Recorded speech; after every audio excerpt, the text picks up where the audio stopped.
ఇప్పుడు no cost cough syrup తో 60 రూపాయల విలువ గల ఇన్హేలర్ పూర్తిగా ఉచితం. దెబ్బకి దగ్గు జలుబు మాయం.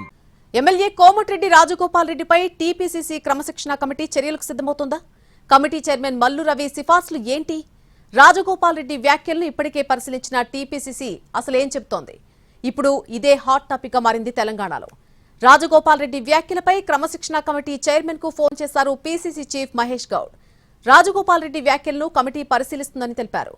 ఆయన ఎవరినైనా టార్గెట్ చేసుంటే కమిటీ చూసుకుంటుందని తెలిపారు. మంత్రి పదవి వస్తుందని కాషాయం జెండా మార్చి 3 రంగుల జెండా కప్పుకున్నారు.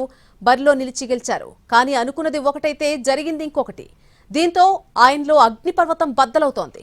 మునుగోడు నుంచి వయా హైదరాబాద్ మీదుగా ఢిల్లీ వరకు వెళ్లేలా రాజగోపాల్ రెడ్డి అసంతృప్తి నిప్పులు కక్కుతున్నారు. మొత్తం మీద ఈ ఎపిసోడ్ కాంగ్రెస్ లో చర్చనీయాంశంగా మారింది. రాజగోపాల్ రెడ్డిపై ఎలాంటి చర్యలు తీసుకుంటారు అన్న దానిపై ఉత్కంఠ నెలకొంది.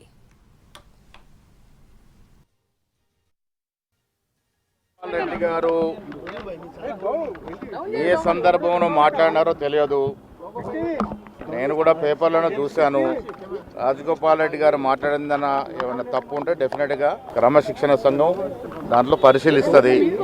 నేను కూడా ఎవరితో మాట్లాడలేదు. ఆయన దేని విషయంలో ఏ సందర్భంలో అది మాట్లాడినారో, ఆయన ఎవరినైనా టార్గెట్ చేసినట్టు మాట్లాడినటువంటి క్రమశిక్షణ సంఘం